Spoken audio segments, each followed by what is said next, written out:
Hi everyone, Shep Hyken here. Very excited to be on another episode of Book for Success, sponsored by our good friends at Go2Assist. As I mentioned, my name's Shep Hyken, and we have in the house Jeanne Bliss, who is a rock star when it comes to customer experience. She's worked with support centers and numerous companies.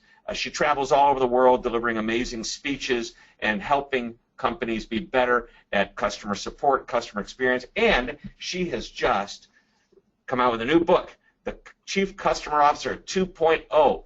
Outstanding book. Everybody, do not pass go. Do not collect $200. Go to Amazon.com. Get the book today. Welcome, Jeanne, to the show. How you doing? Hey, Shep, thanks. I'm great. It's so fun to talk to you, and so I'm always grateful for your invitation. Thank you. Well, thank you. This is outstanding. We've got a lot to talk about, so really quickly, before we get into anything, give us a quick little background on who you are. I think people, if they don't know who you are going to be amazed at some of the accomplishments you've had with many other companies. Well, thanks. I've been doing this work since 1983 when I worked for Gary Comer, the founder of Land's End, and the executive team, creating the customer service and support and experience strategy that kind of put Land's End on the map. And then after that, reported to the CEOs of Mazda, Allstate, Coldwell Banker, and Microsoft corporations, all in kind of the first ever role of this customer zealot, customer officer position. In 2006, I wrote the book I wish I had had on my desk when I was pushing the rock up the hill, called Chief Customer Officer. And then in 2009, wrote another book with a kooky title called I Love You More Than My Dog. And now we have this new one, which is my love letter, really, to all the customer executives around the world. And I really work with C-suite and leadership teams, helping them to transform how they grow. Wow. And I mean, you just dropped a few brand names there. And these aren't just people that you consulted with. You are an employee of all these different companies. Yes. That's kind of one of the cool things when I help companies is I sat there and worked with these leaders and the leadership teams and made it work. So I really understand it's the underpinnings and the culture and sometimes the shenanigans that you have to navigate around, and that beyond how to do it, it's how to unite the organization, which really is the magic sauce of getting traction in this work. Wow. Well, you've done amazing work. All right, let's talk about the book, Chief Customer Officer 2.0. Give us a little insight as to what that is about and how it applies to the world of support. Great. Thanks, Shep. So this book is 10 years later after the publication of Chief Customer Officer, and it's really a complete roadmap for support leaders and customer experience leaders on how to change the world of their business, how to start with customers' lives, how to optimize what they hear from customers, which we know is the gold in the support centers, and how to unite the company for customer-driven growth. It's a new book, almost 95% new content since that book I wrote a million years ago, feels like now, because I've been coaching these leaders around the world, and it's changed because now we have to put social media in the mix, we have to put an economic downturn in the mix, and we have to put 25 years of leaders saying go be customer-focused without figuring out how to make it happen. And this gives you the methodology, the secret sauce, and the roadmap to make that happen. All right, so I mean, social media is a pretty cool thing. You mentioned the downturn. How does that affect customer support? Well, what happened in the downturn in this past go-around is that leaders, I think, really financially, and the CFOs, the COO, and the CMO all finally recognized, Shep, that organic growth is more critical in many ways than customer acquisition. And so, if you think about the support group, they're really the customer asset saviors, right? If a customer is coming in and they've got a challenge and a need, this is your opportunity to save that customer and to put them back together again and to keep them growing, to wanting to stay with your company. So I think the support organization has an incredible role in this and can really be elevated to a strategic partner with the C-suite in driving this work. Right. I think that one of the ways I would put it is in good times, anybody can be good, and when a customer calls in for any kind of question, support, complaint resolution, it's your opportunity to confirm that they made the right decision to do business with you. But in a bad time, of the economy, when we're fighting to keep our customers, we have to take it up just a notch, not so much of how we handle it, but the way we think of it. It sounds to me like you're saying this is the opportunity to prove that this customer needs to continue to do business with us. Well, that's right, and what we actually saw, and there's a lot of numeric proof on this, Shep, is that the companies who really rethought service and support in the downturn, being agile in payment, being agile in how they broke service into more pieces that people could take on versus doing a whole change, giving them options, are the ones that companies went back to and are more committed to in droves now that people have more money in their pocket to spend again. So it's not only proving it, but also behaving differently by recognizing that these customers were having challenges in their businesses, just like we were having in our personal lives. So it's showing some flexibility. That's right, and starting with their life, relaxing a little bit, being agile about it, absolutely. So I know I'm going way off script here because I have a list of questions, but I think this is really important. So and this is important for the call center rep, and if there's a leader, and I say call center, it could be any kind of support, chat, email, whatever, and we can talk about how some of these aren't necessarily great. Email. And I know I want to get back to this in a moment. I just talked to somebody from a support center that said we've switched email to instant chat. As soon as somebody emails us, we try to get them to go on chat. And the reason is the average length of time it takes for them to get to a resolution is anywhere from 10 to 14 days from the first email versus 14 minutes to resolution with being able to handle things right away as in real time. All right, but let's go back. I just had to throw that in there. I'm actually glad you brought that up. I think these new options of chat and video chat I think are great, and then the other one where it says, do you want an immediate call back? We are so used to, in our world as consumers, having immediate support.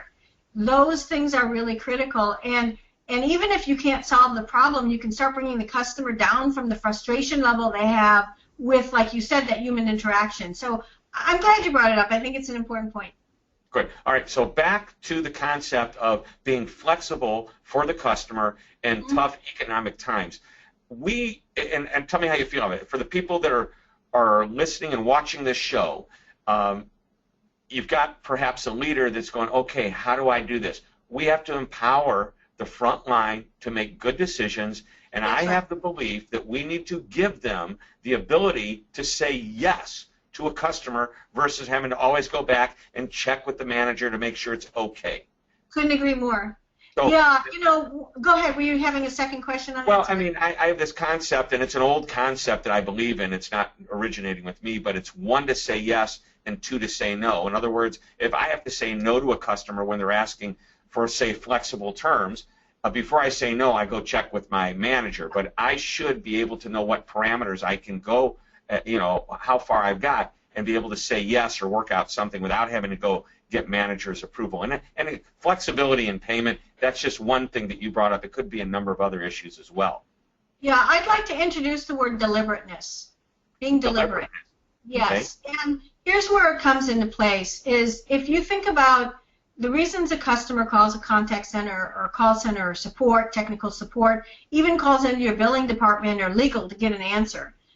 You have probably had a track record, and you know the reasons and the incidences for the call for the most of the calls.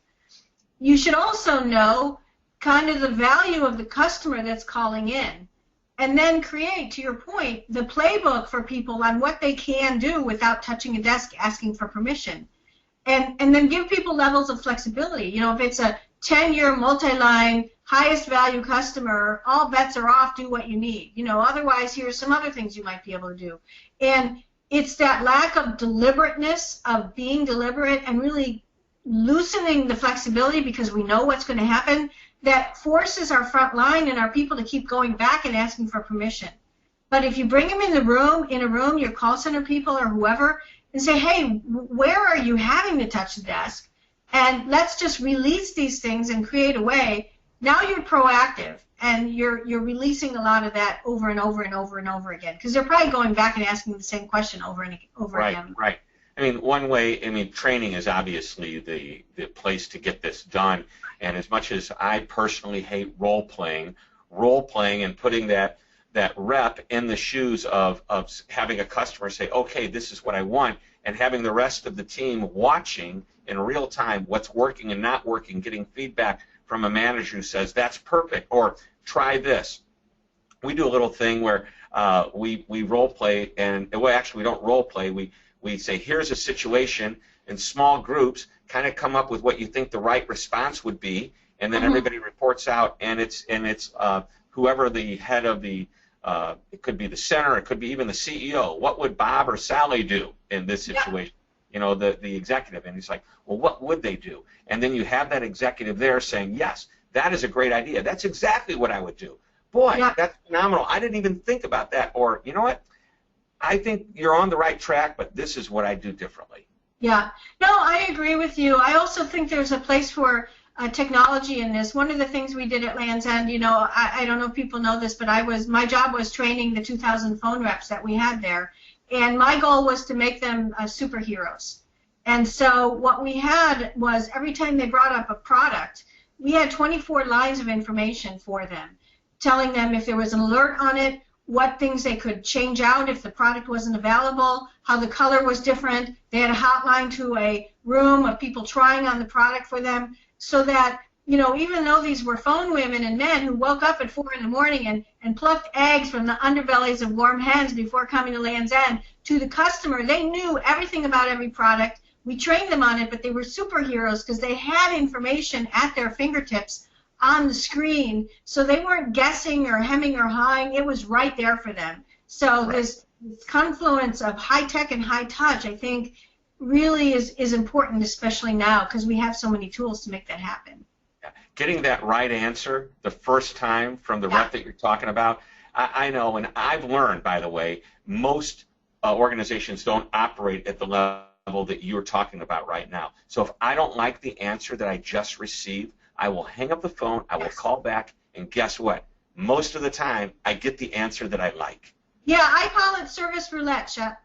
And you know, service roulette. I love that. I talk about that when I give speeches, and you know, one of the things I say to people is, has anybody called an airline more than once? You know, it's service roulette. Ring, ring. You know, I booked my ticket on the wrong day. Maybe you've never done that, but I've done it before. Can you help me? And the first person you might get is a policy cop. Really great person, good human, but they don't know how to navigate around the rules, and you just kind of get spouted back everything you know. So hang up and you hope for a different answer, and it's roulette because it depends. It depends on the person. It depends on how long they've been there. It depends on their empathy, and it depends on how much they can navigate you. And while I may have ended up with a good experience from a branding standpoint, it's still an unreliable experience. So the goal for the support organization is to make that be a reliable, consistent experience versus a service roulette experience. Yeah, I mean, what does that do for your confidence in the organization? Not much, because you know, you always know you've got to try service roulette almost on everything you do, so it takes me 2 tries.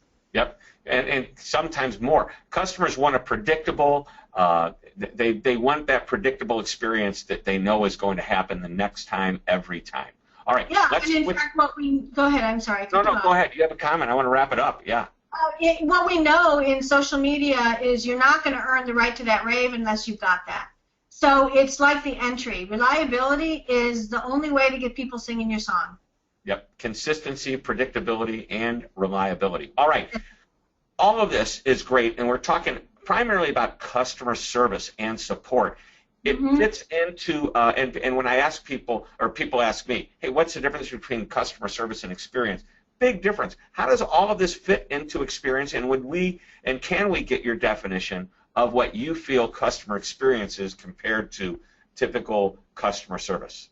Sure. Yeah, no, it's a really great question, and there's been some confusion, and I think that it's important that we really level set and help people understand that. Think about customer experience as your brand's operational and behavioral delivery of the promise you're making. So across every intersection point or stage, as we call it, of things customer is trying to achieve, are you deliberate in creating an operation and creating an experience that helps customers succeed holistically what they set out to do.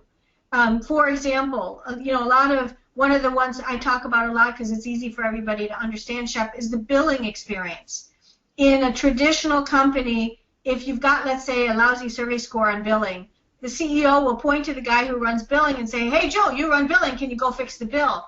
Well, from a customer experience standpoint, billing starts, let's say in insurance, to when the agent explains the policy and the cost structure and how you are going to be charged for it. It then also is in the support center. Do the people have the information to respond to that? It's yes how the bill looks, but it's also then the downstream experience of what to happen after you have that shock with the first bill that comes in. So when we say experience, it's the front end, the back end, and the actual operational execution. It's not a silo response. It's starting with the customer's objective. I want to figure out why I got this bill versus I want to read the bill. And it changes everything. Customer service and support is probably a part of every experience, but it's in many ways a reactive part of the experience versus going back to that word I'm using, which is deliberate. If we think about a deliberate experience, it means crafting deliberately what we will do as the customer is trying to accomplish things versus reacting only when they call into service or support.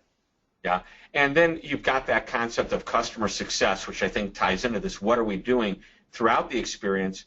And and when I think of support, that is reactive. Service can be reactive, but it's also part of the process that they experience leading up to the moment they start using whatever it is that we're selling, or open a box if they've received it in the mail, or continue to use it, after the product is bought. But service really is happening as a people-to-people type function.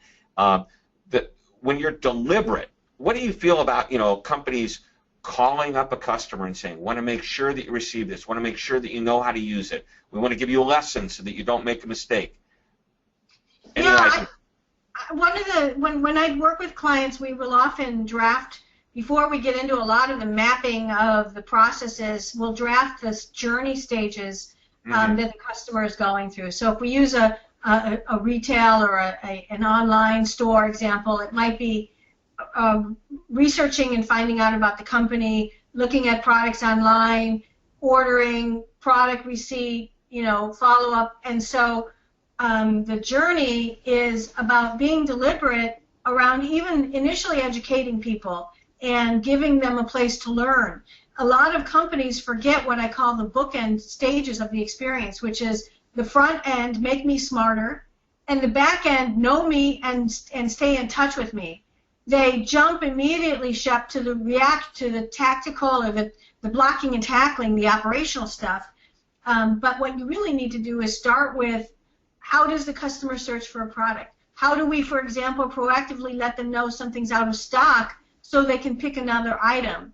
And it's when you deliberately think about those intersection points that you can now operationalize for them, versus not organizing for that, and now you've got all these people funneling to the call center because we weren't proactive or deliberate about giving them options in out-of-stock items. Right, and I think that, and it just, once again, consistency, predictability, those two words are going to pop up, I think, throughout this entire conversation, and really every company should be thinking about those. All right, next question.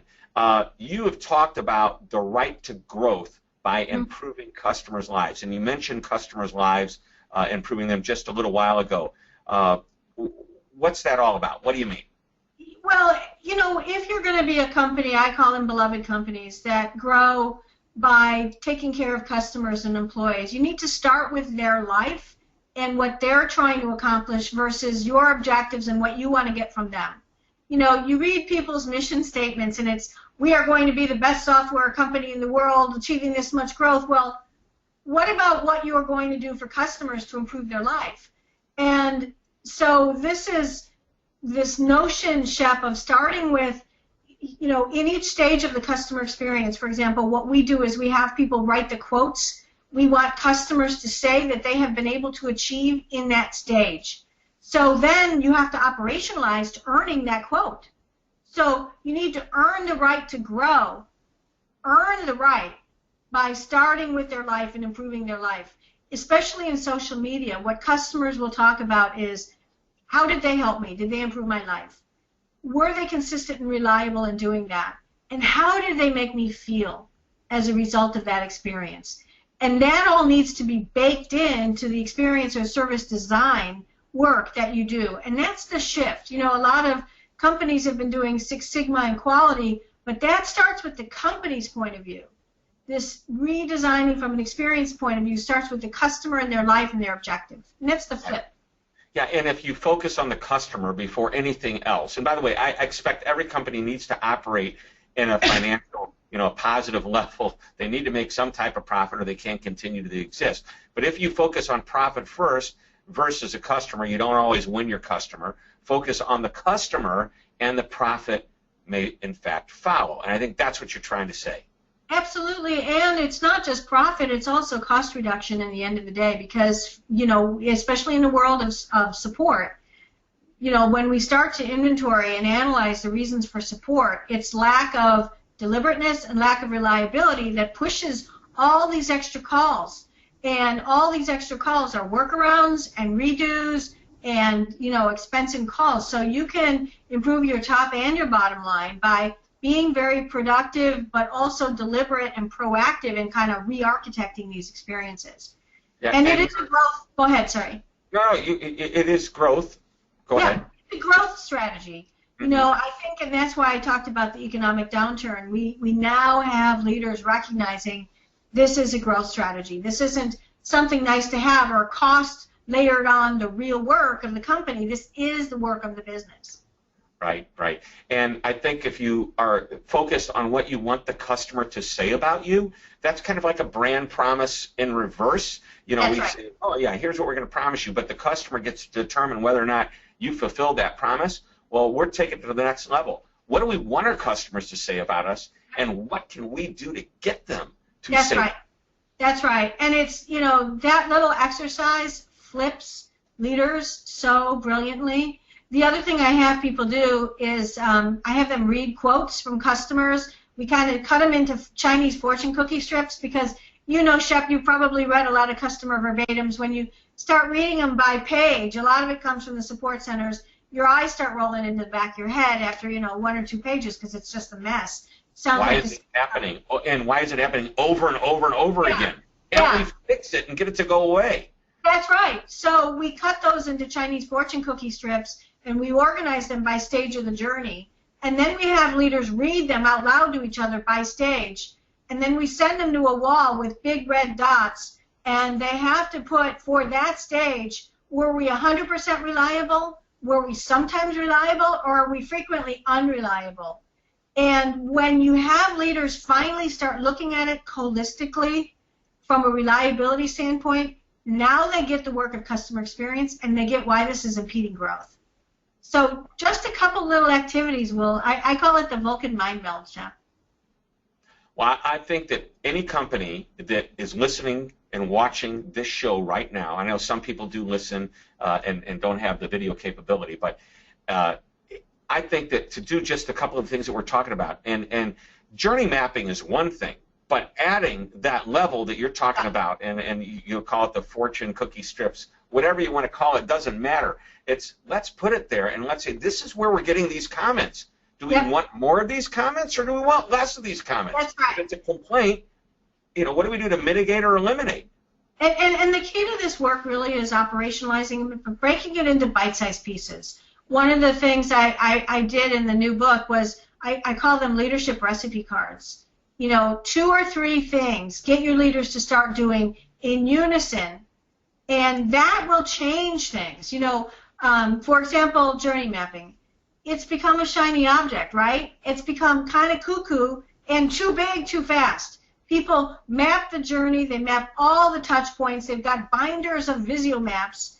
Instead, just start with renaming the stages from what your customer needs from you, and have your leaders in unity start changing their language about how they ask for accountability by stage of the journey. Stop. Full stop. Before you do anything else, start there, change the culture, then move on. People try to take too much on, and that was imploding.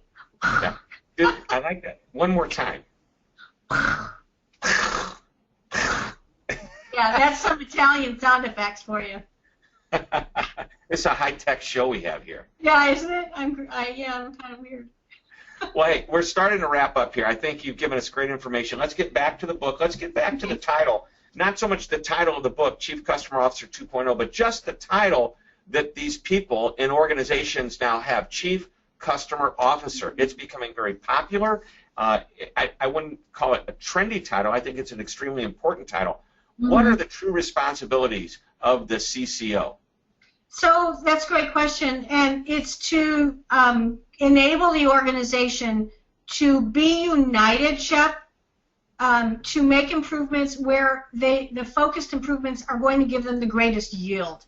Mm-hmm. And it's to embed competencies into the company for honoring customers as assets, knowing your high-value customers, and understanding your growth, for rethinking how you even look at problems, and for how you bring cross-functional parts of the company together to rebuild complete experiences. So the CCO isn't the owner of the experience. They're the enabler. I call it the human duct tape of the organization. If this person isn't sitting in the center and uniting and giving perspective and enabling by developing new skills, the silos will continue to work hard, but work hard separately. Mm-hmm. And that's really the work of this person. So CCO, who reports to the CCO? Who does the CCO report to? What groups fall under the CCO? Is it pretty much everybody? Because to me, it's like anything that you should do in a company, everything that you do in a company, you should have that customer in mind as you do it, whatever decision is made. So the CCO is a big responsibility, it sounds like. It's a responsibility, but the biggest part of it is actually uniting the C-suite so that they start leading their groups in unison in a one-company manner. So for me, it's kind of a critical thing that the CCO reports to the CEO, because they're doing this at behest of the CEO. A lot of people say the CEO should be the CCO. That makes sense, but there's a lot of work that has to be done. So we're linking arms. We're doing it together as a team. Then the CCO shouldn't have a huge team. This isn't 50, 60 people. This is maybe 5 to 10 people who are helping to embed the skill sets inside the rest of the organization and unite the organization to work as one company. So, for example, Shep, and you've worked on a lot, voice of customer, feedback, surveys, trending of complaints, social media. What we've got today is social media will do a report and they'll present it. VOC trending will do a report and they'll present it. Surveys will go out and they'll present it. And our heads are spinning and we're driving reactiveness from silos separately. What about instead if we knit it all together, create a common categorization, and roll that up by stage of the journey to tell the story of the customer's life in that journey stage? Right. It's everything in one. It's not a number of different, like you use the word silos, but even within the customer support center, you're creating silos within that one area with right. all these different technologies and ways to communicate, channels to communicate with the customer. Yeah, because you may define customer issues differently in chat than you do in your data analysis than you do in the call center reps typing notes. All those categorizations have to be united, and then we need the social media people to use the same set of categorization, because otherwise, you know what we're delivering? Those bleeding heart customer letters where your COO and your CFO say, fine, but how big is this problem? We need two things are our friend: tonnage, volume, and consistency in how we report the issues so we can see that it's something we need to work on because it's impeding growth. Wow. Man, you're brilliant. You are absolutely brilliant. I'm just old. I've been doing this for a long time. You're not that. No, you're not that old, and I know you. You're young in your mind. How's yes, that?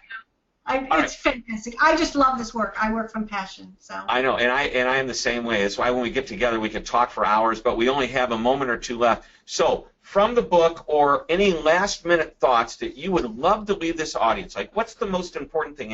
And I'm going to let you emphasize something we've talked about before, or give us some new nugget. But if at the end of this conversation that we've had, what do you want people to go off and do?